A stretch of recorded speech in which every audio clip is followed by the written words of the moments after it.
끝난 직후죠. 끝나고 출판된 책인데요. 우리나라 번역본이 이렇게 생긴 책입니다. 예, 이게 원제는 이성의 상실입니다. 이성이 사라졌다. 이성의 상실. 그래서 도구적 이성 비판이라고 번역이 됐고요. 현대 사회의 모순은 그러니까 이성이 목적을 설정하는 이성하고 그 목적을 최대한 효율적으로 달성할 수 있는 수단을 찾는 이성하고 두 이성이 나뉘거든요. 그래서 그 후자의 이성을 도구적 이성이라고 합니다. 그러니까 지금 이 영화로 보면은 지금 목표 어떻게 하면은 1400 STIC 점수 1400점 이상을 맞냐 하는데 컨닝이 제일 효율적이다. 예, 제일 싸게 먹히겠다. 제일 시간도 제일 적게 든다. 그렇게 찾는 이런 수단, 가장 목표를 잘 달성할 수 있는 수단을 찾는 계산하는 능력, 그게 이성입니다. 도구적 이성입니다. 그래서 현대 사회의 모순은 이 도구적 이성이 객관적 이성을 제치고 완전 이게 이성의 전부로 전면에 등장한 것이 전면에 등장한 것에서 현대 사회 모순이 시작되었다 하는 것이 이 책의 요지입니다. 이성은 뭐 잘 알죠. 인간을 이게 철학에서 그렇습니다. 이성이 철학에서는 동물과 구별시키는 능력이라고 알려져 있습니다. 이게 원래 어디서 나온 말이냐면요. 그 로고스잖아요. 로고스. 이 로고스가 그리스어로 레고 하면 I say입니다. 내가 말하다. 나는 말한다. 계산하다, 말하다, 추론하다, 이게 전부 다 같은 같은 의미입니다.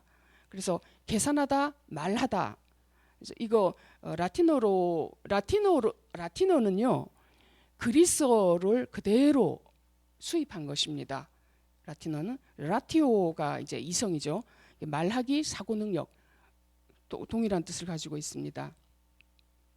그래서 이성에 여러 가지 의미가 있습니다. 사물의 이치와 원리를 알아내는 힘, 알아내는 능력, 이런 뜻도 있고요. 논리적, 개념적으로 생각하는 힘이죠. 이성.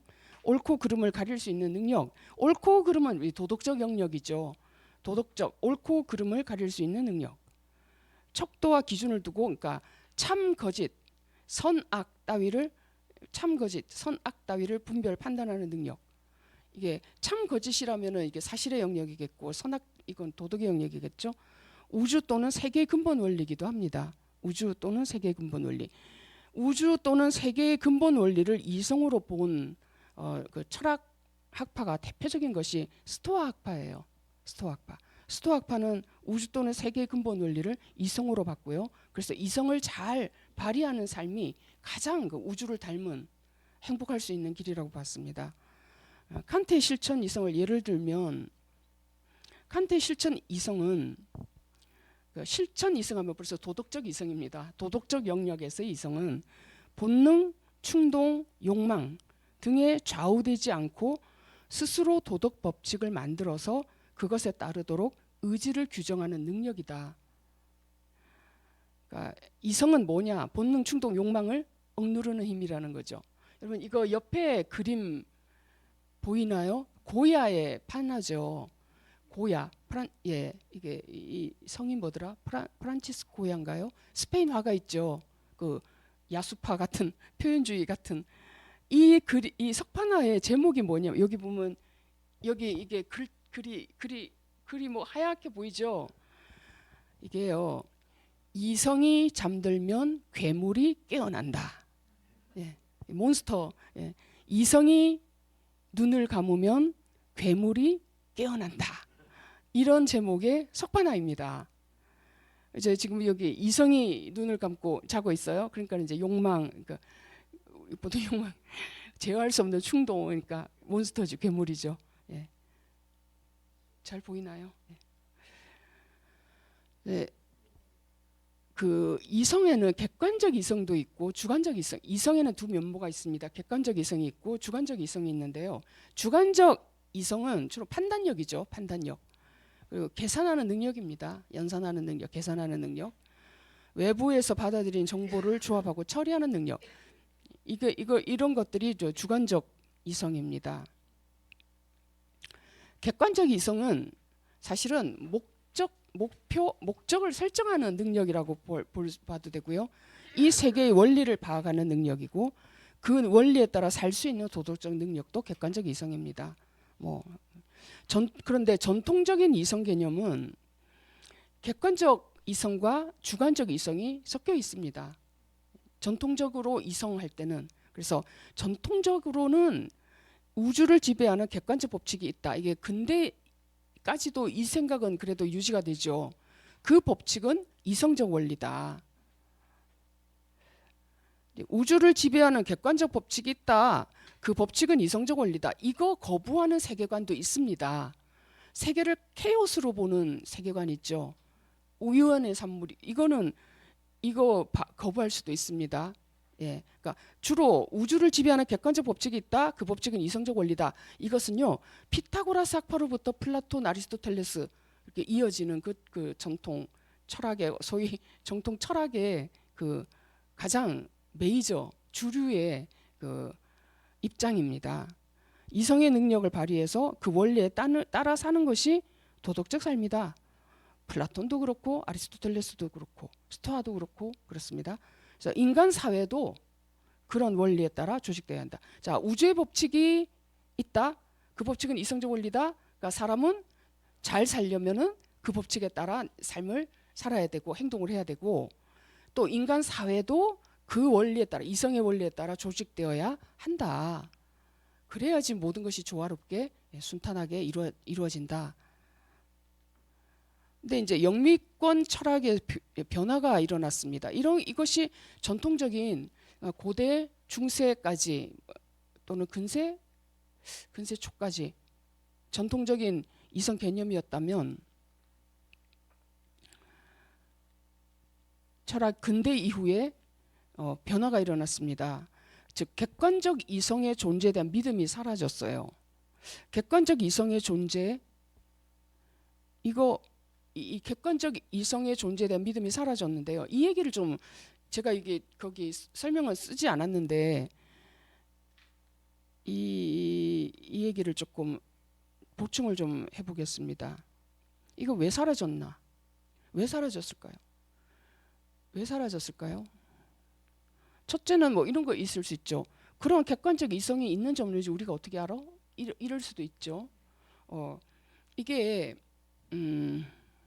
학자마다 조금 다를 수는 있는데요. 여러분 그 역설적으로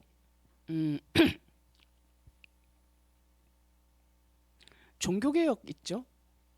종교개혁 그 가톨릭에서는 인간의 타락, 그러니까 아담이 타락했을 때 인간 이성이 통째로 완전히 부패했다고 그렇게 생각하지 않습니다. 가르치지 않습니다.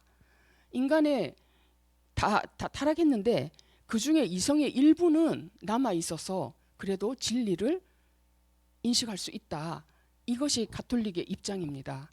그런데 그 아우구스티누스 아시죠? 아우구스티누스는 이 가톨릭의 원천이기도 하고 그 칼비니즘의 원천이기도 하지요. 그렇죠. 그런데 그 프로테스탄트 아우구스티누스는 인간의 전적 타락을 주장했다는 거 어디서 들어보셨죠? 그러니까 아담이 타락했을 때 인간의 그러니까 이성, 지성, 의지, 정서 다 부패했다고 보죠. 그래서 인간이 스스로는 이성의 능력을 발휘해서 참된 진리를 알 수가 없다라고 봐요. 그런데 이게 여러분 혹시 프랑스의 장세니즘이라고 들어보셨나요? 장세니스트. 프랑스는 대체적으로 가톨릭이 강하죠. 근데 가톨릭 중에서도 그 아우구스티누스의 신학을 이어받은 그 분파를 장세니즘이라고 합니다. 이 장세니즘은 네덜란드의 신학자, 가톨릭 신학자입니다. 신학자가 아우구스티누스의 사상을 가지고 그러니까 인간의 비참함, 인간의 이성으로는 절대로 그 참된 인식에 다다를 수가 없다라고 하는 그런 신학적 입장인데요. 이 장세니즘에 깊이 영향을 받은 프랑스 철학자가 파스칼입니다. 예, 파스칼. 그래서 객관적 이성의 존재에 대한 믿음이 저는 파스칼부터 시작됐다고 생각합니다. 그러니까 근대 이후에 새로운 이성 개념이 등장했는데 그 이성 개념이 뭐냐면 그러니까 이성은 수단적인 그러니까 어떤 계산만 할 줄 알지 참된 목적을 파악하고 설정하는 능력이 없다. 이런 입장이에요. 이런 입장. 여러분 이게 조금 누구 냄새가 나죠? 조금 더 가면 칸트죠. 칸트. 이성의 한계. 이성은 옛날에는 만능이었죠. 이성은 한계가 없었어요. 그러나 칸트에 오면은 한계가 있죠. 예, 근데 그걸 선취하는 사람이 파스칼입니다. 파스칼은 좀 굉장히 독특한 굉장히 독특한 철학자인데요. 이분은 뭐라고 해야 되나요? 종교적인 체험을 한 사람입니다. 그 조카가 어떤 큰 아주 중병을 앓았는데요. 무슨 그 성인의 유물에 딱 접촉하면서 순식간에 병이 나았나 봐요. 그 사건을 경험한 후로 같이 경험한 거죠. 경험한 후로 그 이성의 한계에 대해서 충격을 받았다고 해요. 파스칼이라고 하면은 철학자지만 수학자이자 과학자이자 대단한 수학적인 능력이 특출한 그런 철학자지 않습니까? 네, 이분이 그 인간의 이성의 한계에 대해서 그런 체험을 했나 봐요. 그리고 스스로가 또 그 불의 체험을 한 사람입니다. 그래서 나중에 이 아버지가 우리식으로 하면은 세무서장, 세무청장, 예, 굉장히 부자였어요. 그런데 그 재산을 전부 다 기부를 하고 수도원에 들어가서 수도사로 살았어요. 이 파스칼이. 또 병력하기도 했고 오래 못 살았죠. 누님 한 분하고. 예, 그 막대한 재산을 다 기부하고 그렇게 비난한 삶을 스스로 그렇게 산 사람입니다. 근데 이분은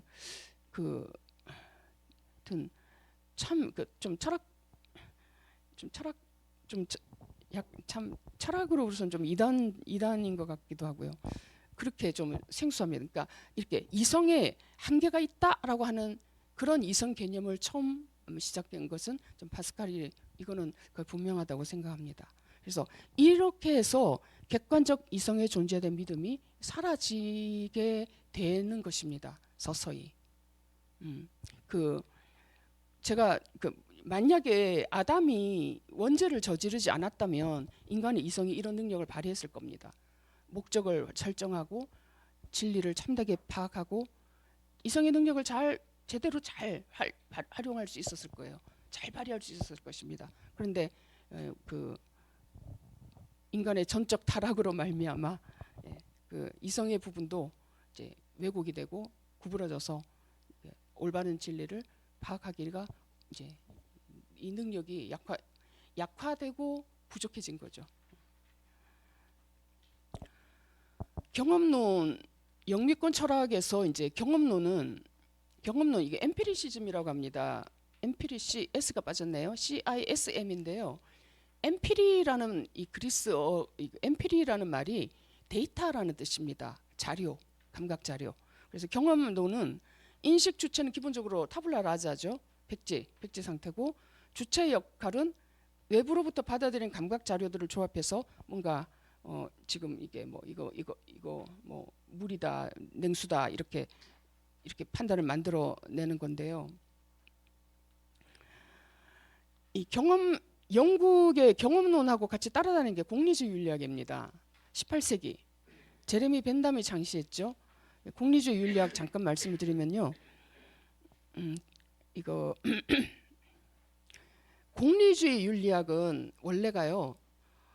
제레미 벤담이 영국의 법과 제도를 어떻게 만들 것인가 하는 관심에서 나온 것입니다.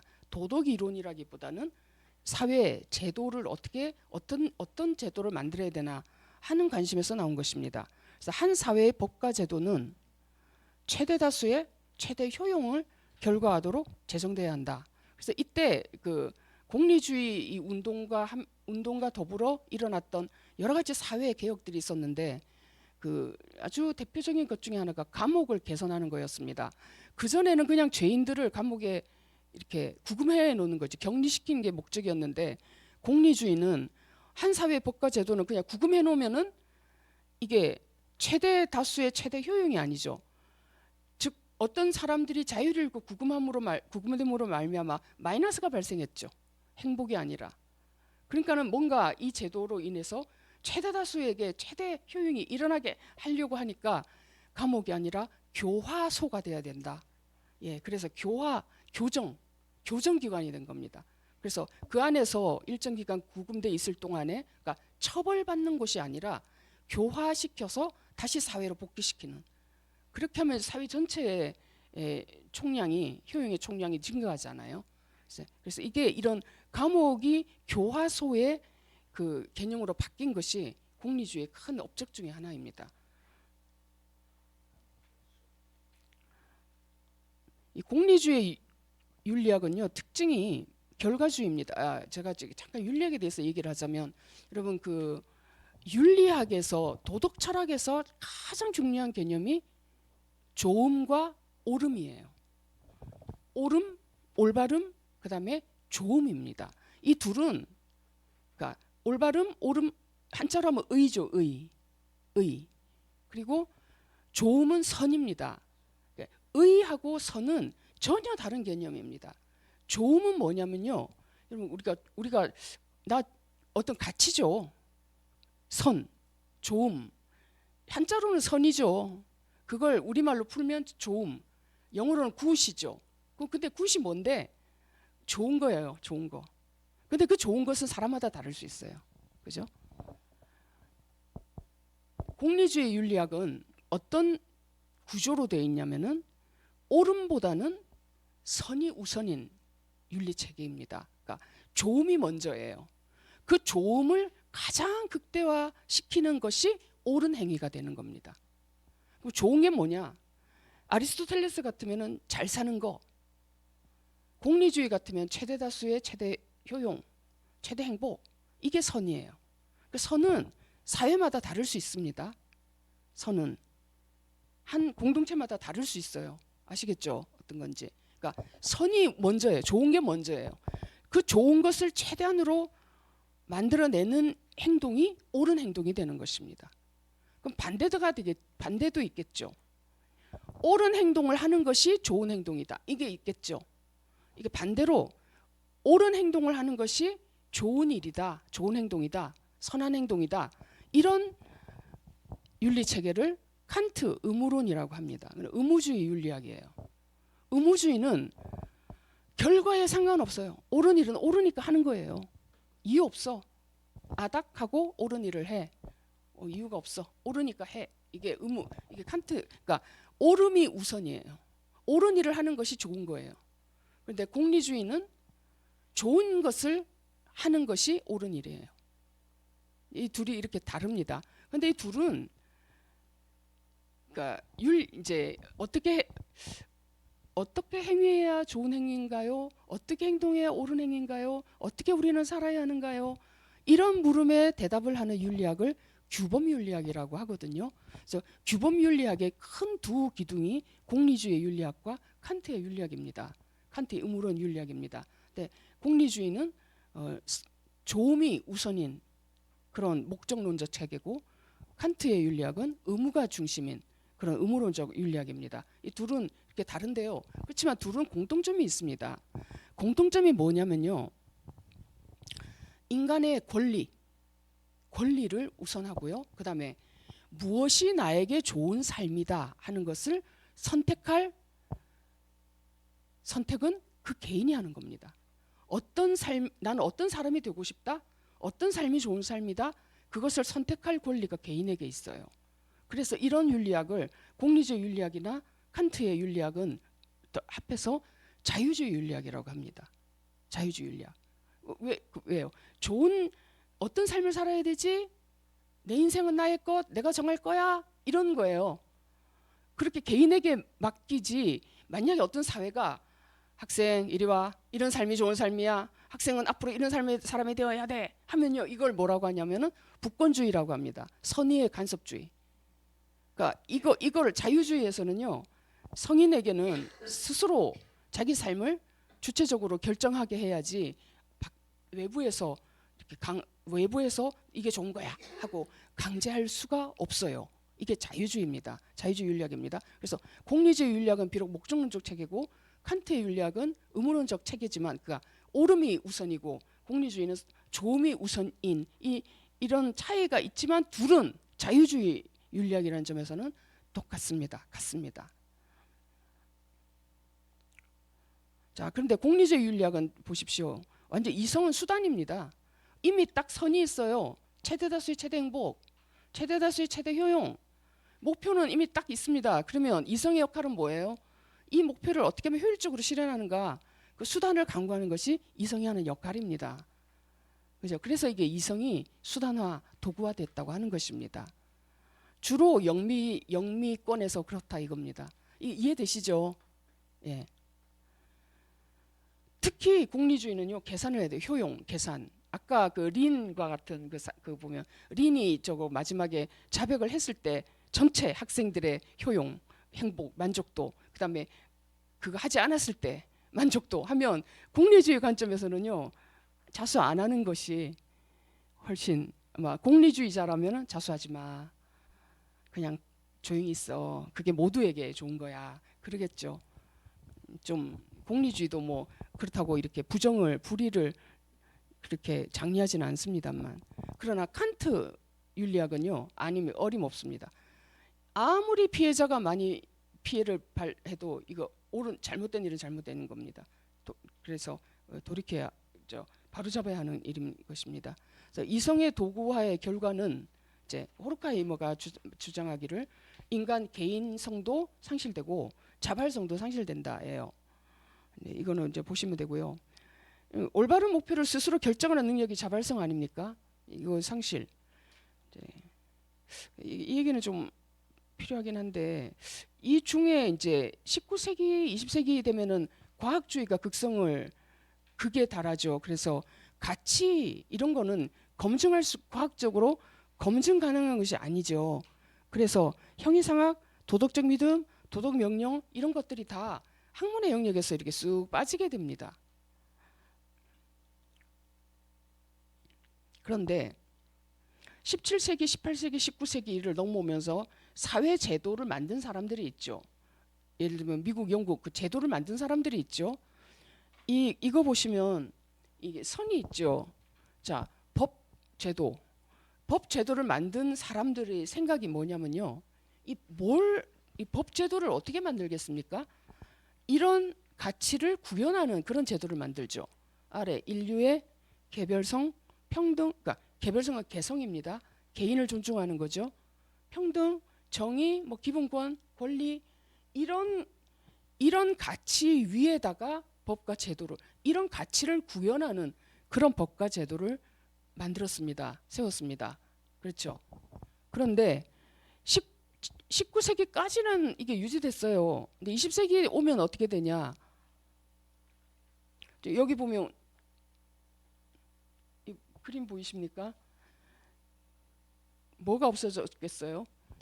이 가치가 싹 사라지면 이게 붕 떠 있는 거죠.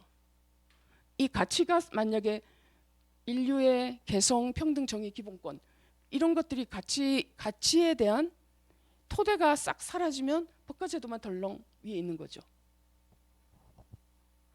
이게 20세기에 일어난 일입니다. 이 그림,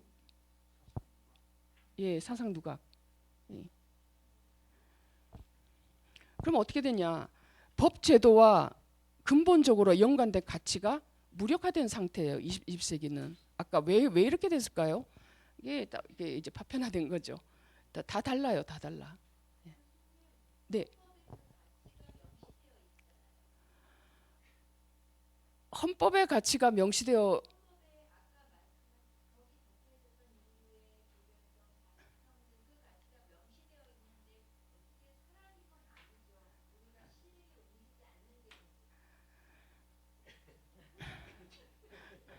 제가 지금 호르크하이머에 빙의해가지고 얘기하고 있습니다.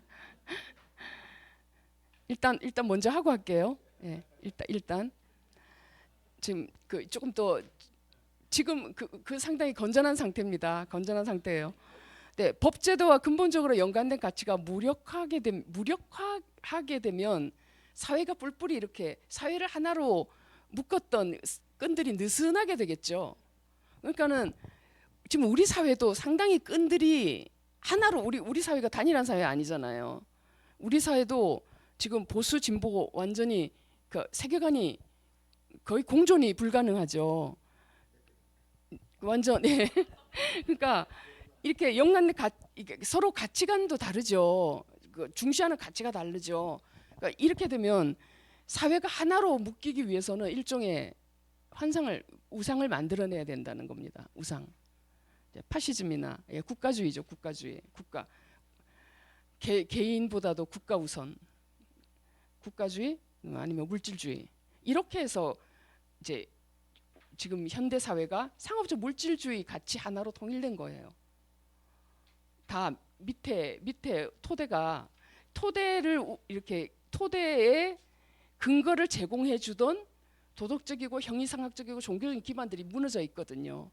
무너지고 나니까 헌법은 있어요. 헌법은 있는데 그 헌법의 정신을 불어넣었던 그런 형이상학적인 토대들이 없어졌다는 얘기입니다. 예.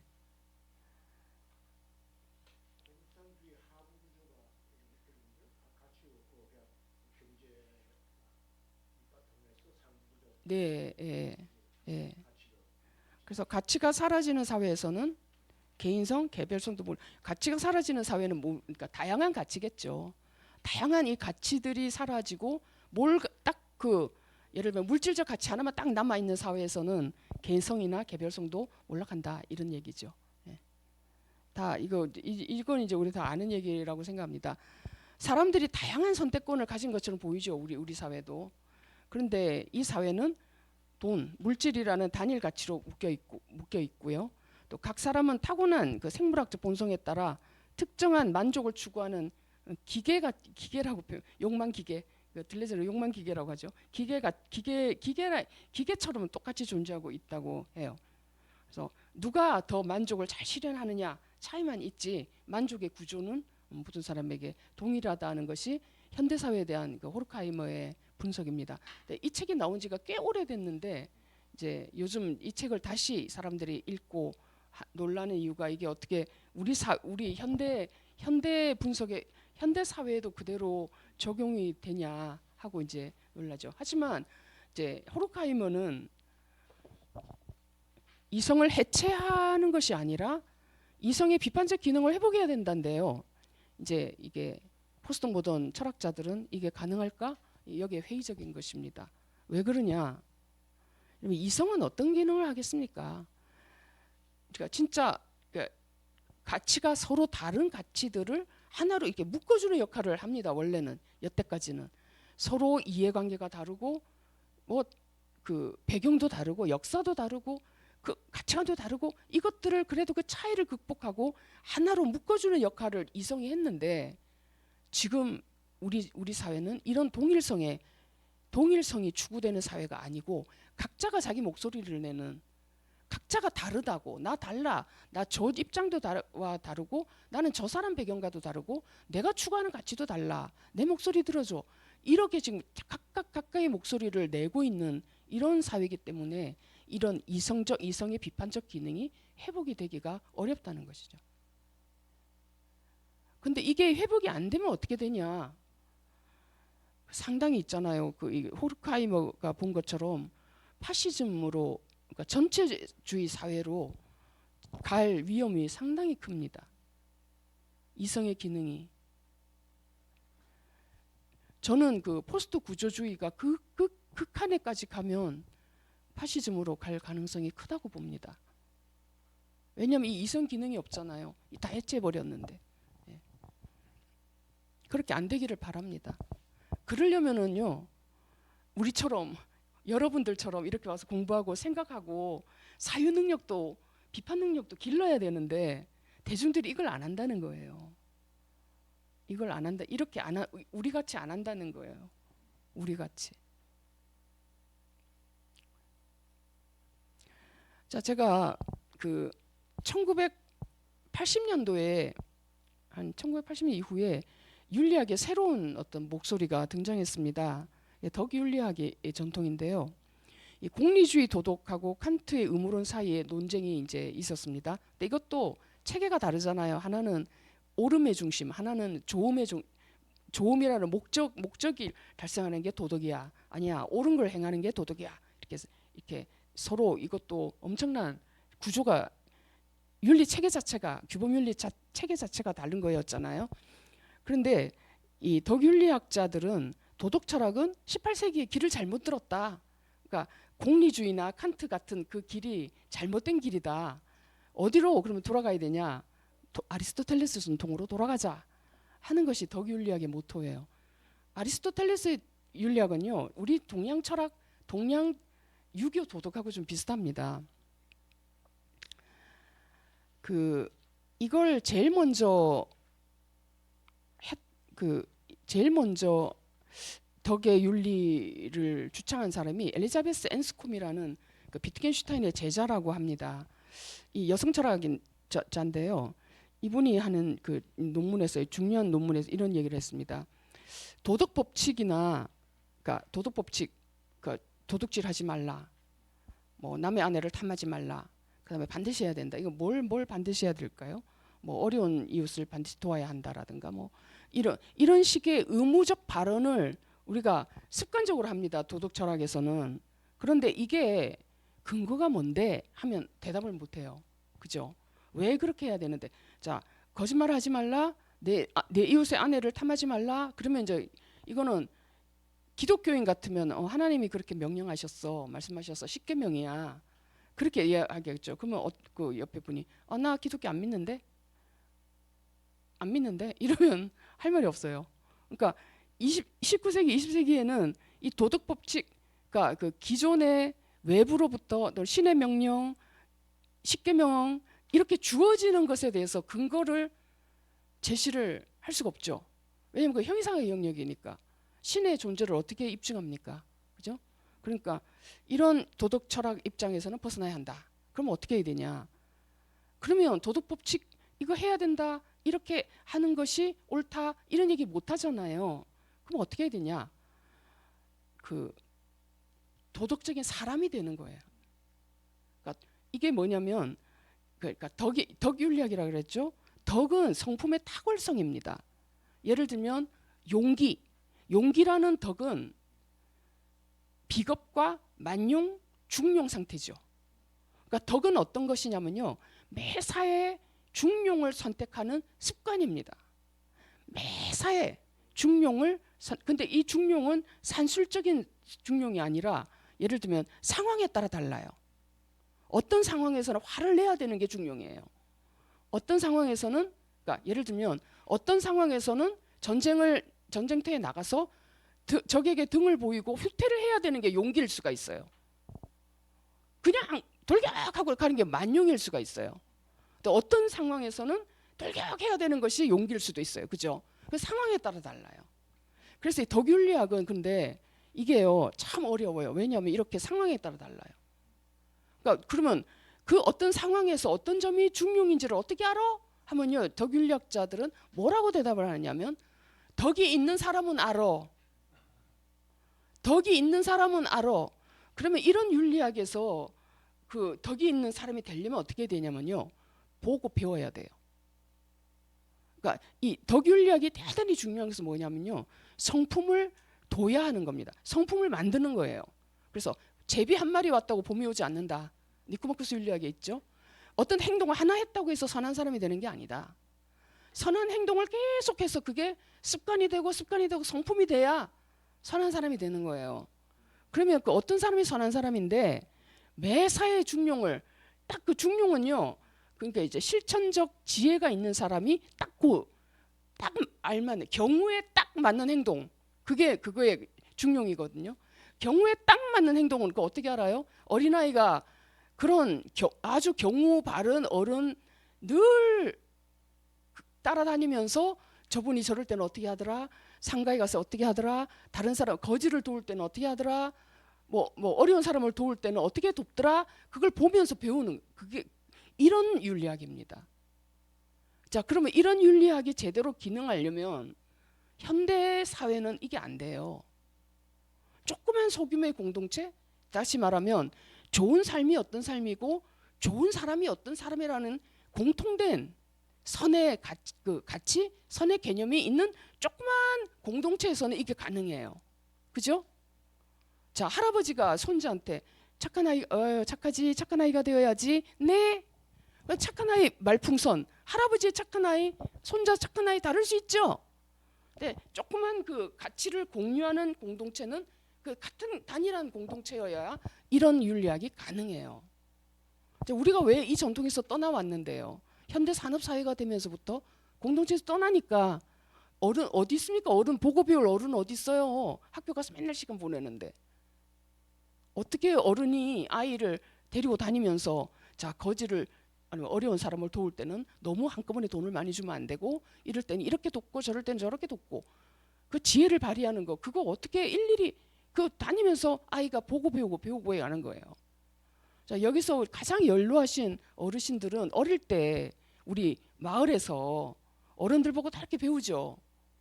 아닌가요? 저 어릴 때 아이 놀 때는요 모든 동네 애들이 같이 모여 놀았어요. 같이 모여서 뭐 하여튼 혼자 뭐 노는 거 없어요. 다 그냥 모여서 같이 놀았지. 그러면서 배우죠. 위에 시니어들한테 배우고 선배한테 배우고 오빠 언니한테 다 배우고 다 그렇게 배우는. 그러니까 이 윤리학은 그래서 상대주의, 그러니까 제가 전에도 그랬지만 덕의 목록이 문화권마다 다를 수 있어요. 문화권마다 다를 수, 그러니까 상대주의 위험도 있고 그다음에 현대 사회에서는 현대 산업 사회에서는 기능하기가 어려운 윤리학이다. 하지만 이 윤리학이 우리한테 주는 묵직한 울림이 있습니다. 뭐냐? 지금같이 이렇게 인성, 사람됨, 어떤 이거를 이게 중요하다 하는 것을 다시 한번 환기시킨 건 중요성이 있습니다. 그런데 이 덕의 윤리학은요, 여러분 이거 좋은 습관을 가진 유독 정말 그런 성숙한 사람을 길러내는 거 어디서 합니까? 가정이죠. 부모가 성숙해야 성숙한 아이들을 성숙한 어른으로 만들어내죠. 근데 이 가정이 그래서 근데 그 가정도 엄마 아빠 늘 맞벌이로 일찍 그냥 그 아이들 얼굴 보기도 주말에 뭐 저녁 시간도 보기도 힘들고 그 언제 보고 배우겠습니까? 부모의 유독한 습관, 그 삶의 그런 성숙한 삶의 방식, 처신하는 방식을 어떻게 배우겠습니까? 네, 그런 어려움이 있어요. 예, 그렇죠. 예,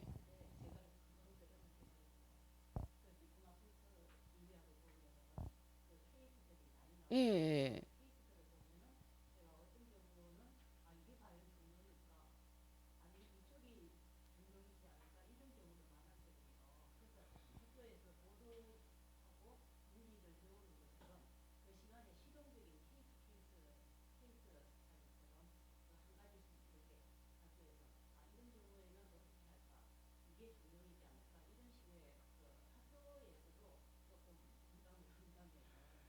근데 그게 있잖아요. 그러니까 그러려면요 선의 개념이 똑같아야 돼요.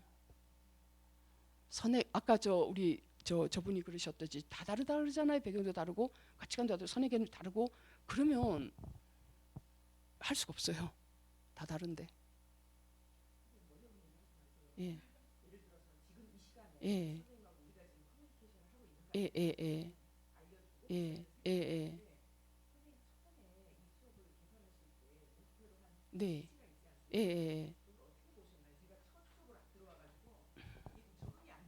아, 네, 예, 예, 예. 네.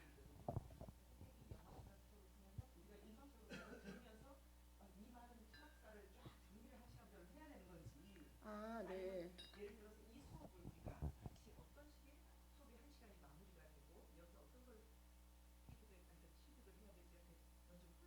아, 네.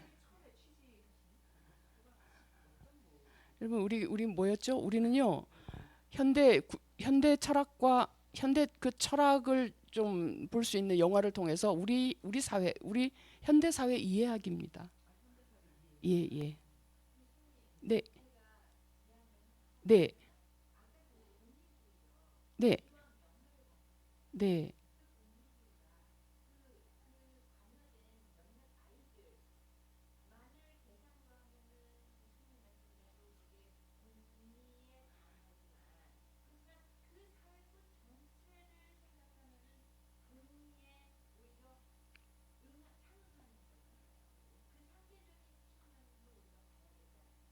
그거 계산해야죠.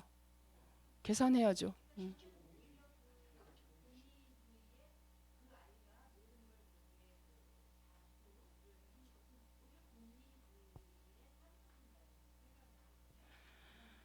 그 공리주의가 가진 가장 큰 비판이 불의를 용납할 수 있다. 그러니까 그 사회 전체의 선을 위하여 예, 그 소수의 희생자 불의를 용납할 수 있다는 게 가장 큰 받고 있는 비판인데요. 어, 공리주의자는 그거 반대 저렇게 큰 큰 현지에서 보면은 저렇게 불의를 다 그러니까 되돌리고 처벌하고 하는 게 사회 전체 건전성을 위해서는 그 대중문화 그러니까 소위 말해서 포스트 모던 철학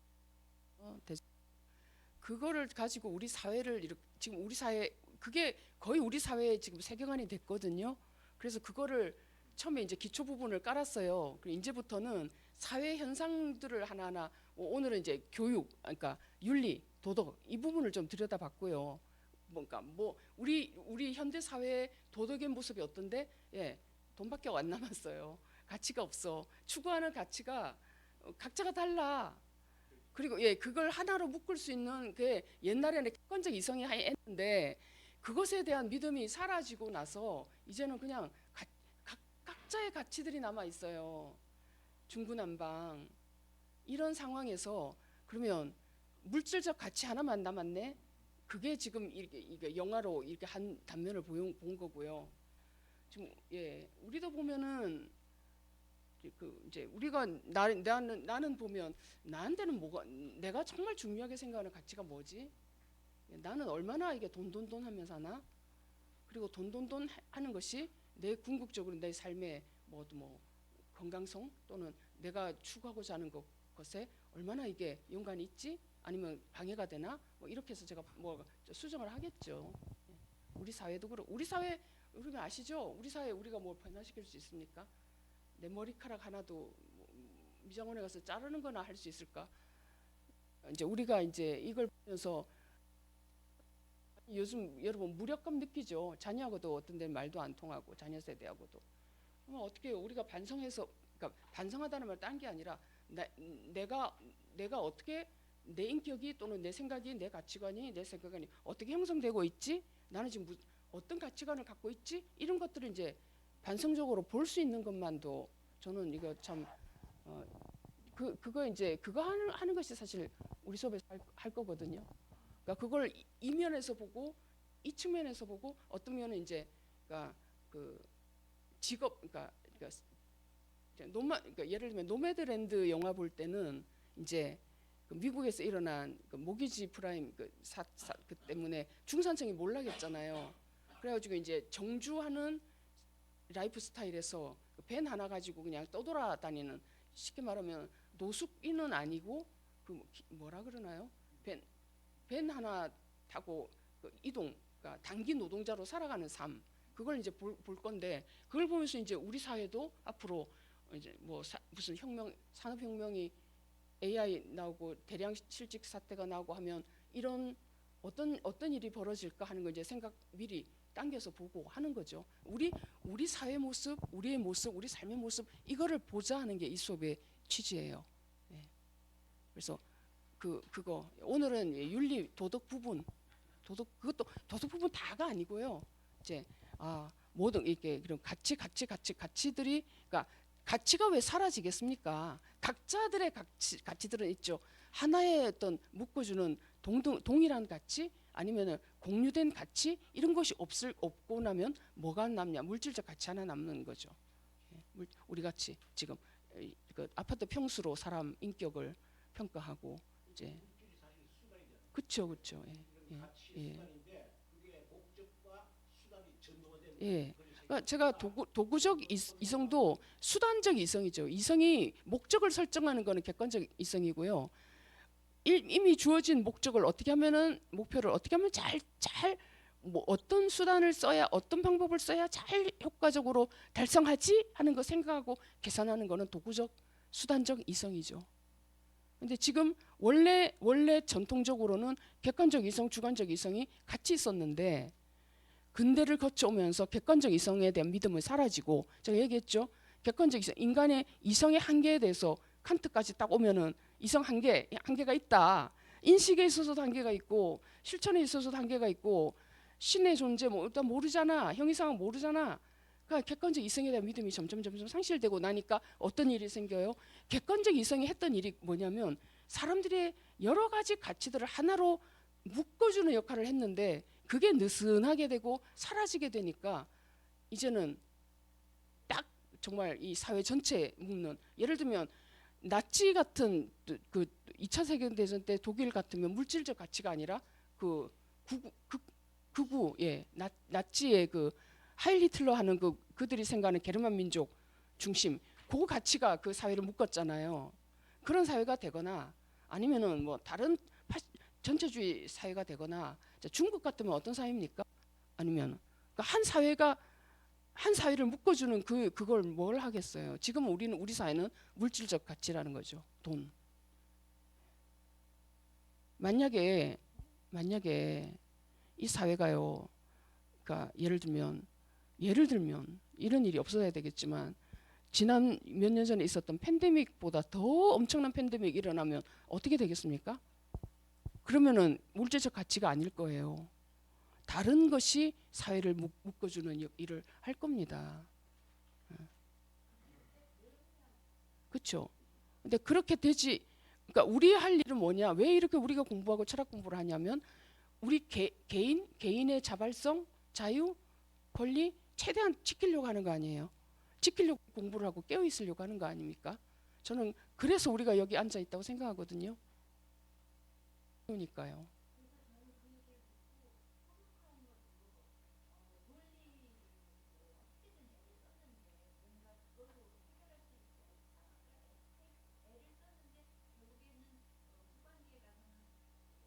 예, 제가 찾아볼게요. 호르크하이머가 진짜 그랬는지 좀 확인을 좀 하고 다음 시간에 말씀을 해드리겠습니다. 근데 살면 살수록요 무력해요. 살면 살수록 참 살면 살수록 젊었을 때는 막 바꿔보자 했다가 바꿀 수 있다 했다가 점점 그게 참 어렵다는 걸 많이 느낍니다. 예. 결국은 저는 이제 나 하나 바꾸자 나 하나 바꾸자 그것도 어렵더라고요. 바꾸는 게. 예. 여러분 저 단시간 오늘 말씀을 많이 해주셔서 너무 감사하고 유익합니다. 이게 좀 우리 수업이 좀 어렵습니다 사실.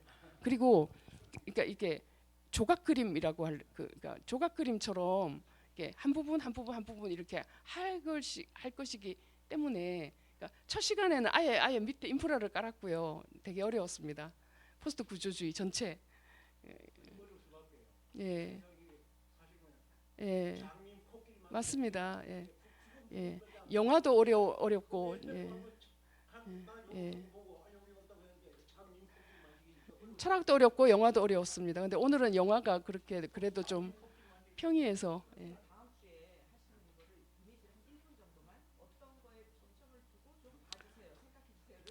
다음 주는 기생충이죠. 근데 기생충인데요. 제가 원래 기생충을 할 때는 그 포스트 마르크스주의, 그러니까 이제 포스트 마르크스주의를 하려고 기생충을 딱 했는데 제가 너무 어렵습니다. 이거는 왜냐하면 마르크스주의의 도식에 전혀 안 맞아요. 저는 진짜 딱 기생충 보면 딱 생각나는 철학자는 안토니오 그람시예요. 안토니오 그람시밖에. 근데 그 얘기를 할 수도 없고 그러니까 참 영화를 그냥 그 이동진 평론가처럼 영화 얘기를 많이 해야 될지 아니면은 이제 철학보다는 저는 제가 도대체 이해가 안 되는 게 그 기생충 가족이 있잖아요. 아니 그런 능력이 출중한 능력이 있으면 가서 돈을 벌지. 아니 왜 기생을 하는 삶을 택할까? 전 그게 이해가 너무 그게 안 돼가지고. 근데 그게 하나의 우화로 보면 우리 사회거든요. 우리 사회거든요, 진짜. 예. 그게 이제 우리 사회인데 이 얘기를 또 참 얘기하기가 좀 그래요. 여러분 그람시 아십니까? 안토니오 그람시. 예? 제가 혹시 여러분 영화 좋아하시는 분 그 틴커 테일러 스파이 그 영화 보셨어요? 저는 예? 예, 맞아요. 원래 소설. 그 실제 있었던 일이죠. 예. 그 맞습니다. 그 영국 귀족이 소련 공산주의에 매료돼 가지고 자기 조국을 배신하고 이중 간첩하는 스파이 얘기예요. 예, 팅커 뭐 테일러 솔저. 그리고 여러분 혹시 헤일 시저 영화 보셨나요? 예, 헤일 시저. 그 할리우드 메카시 선 아니 이게 참 이게 민감한 얘기라서 제가 하기가 참 그런데 저 뭐냐면요. 왜 사람들이 그 마르크스주의가 실패를 했음에도 불구하고 왜 사람들이 저렇게 사회주의 이념에 매료되는가? 전 그게 제 관심이에요. 제가 수업을 만약 한다면 그 문제를 가지고 할 겁니다. 왜?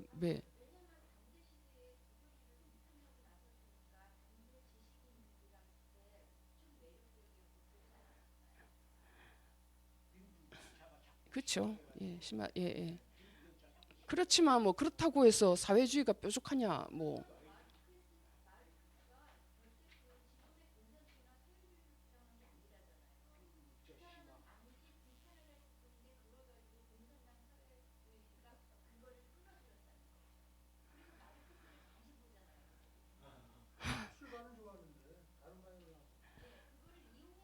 다음 시간에 여기서 하시면 좋겠죠.